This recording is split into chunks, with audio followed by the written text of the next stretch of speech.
The MCK and Tewatohnhi'saktha put $3 million from the sale of Continent 8 into a community initiatives fund, which funds projects that benefit the community. $64,000 of that $3 million went towards a new climbing wall at the Kahnawake Youth Center. KTV was there for opening night. Yeah, it's opening night, and really this idea came about 2 years ago. I was gone to a conference in Guelph, Ontario, at the National Aboriginal Physical Activity Conference, and they were showing us around the University of Guelph and their brand new sports center, and they had a brand new climbing wall, and we were talking about it. There was a few people from Kahnawake, different organizations, and I was like, this would be great to have, and the idea just kind of snowballed from there. And when I was back here, I mentioned to the staff, and they were like, yeah, that's a good idea. We all thought, like, it'll never happen, and then certain things started coming our way, and we applied for the Community Initiatives Fund, and here's our wall today. So it really is great. So the Youth Center applied as part of the round one of funding for the Community Initiatives Fund, and it was a great project right from the get-go. Everybody on the selection committee agreed, and we were happy that we were able to provide the amount of funding they needed, and in such a short period of time they had it up and running. So it's great to see everybody coming, and the kids and even adults trying it out tonight.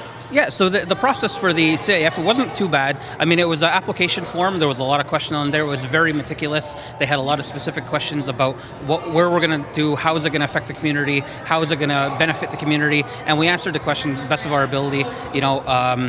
We had to give a lot of background on the youth center, the history of it, different things like that. We had to come up with the resolution from 1972 to prove that we're community building and things like that. But really it was breaking down what our project was going to be and how would that benefit the community. Working on the Community Initiatives Fund, I could see what the potential was. I mean, here's this relatively large amount of money that was presented to the community to do great stuff.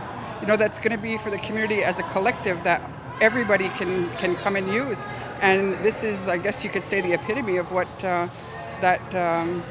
result of what we had anticipated. So it feels great to see that it's here and it's being used already.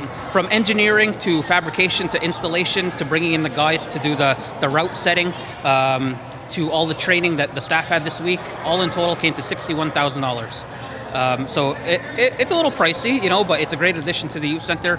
So far, the children have been having a great time with it, and as you can see tonight with the adults who are here and all the buzz that it's caused, it's really going to be a popular addition to the community. It was cool going all the way up to the top. Then I realized that I had complications of there's no more places where I can put like my feet anymore. So I'm like, oh no, I'm not fit for this. I really need to upgrade the arm strength there to be able to get all the way to the top.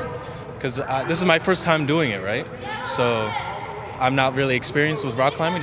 That was my first rock climb, and I didn't know how to get around all the way to the top. All the staff, including some of our scout leaders, went through a 2-day training. It was 16 hours, 8 o'clock in the morning till 5, where we were basically on the wall the entire time, learning every aspect of it, from the carabiners to the belay systems to the auto belay systems that are on top, which are a completely different animal in itself. We started the morning by learning how to be climbers ourselves, the different techniques that are used, right into teaching people how to be on the wall, the different names of different holds, and then to how to make sure to check, double check, and triple check all the harnesses, all the hardware. We learned how to daily, weekly, and quarterly check all of our equipment. So everything that we have here is completely certified. All of our staff are certified with the Quebec Federation. Everything is on the up and up, and we're completely safe.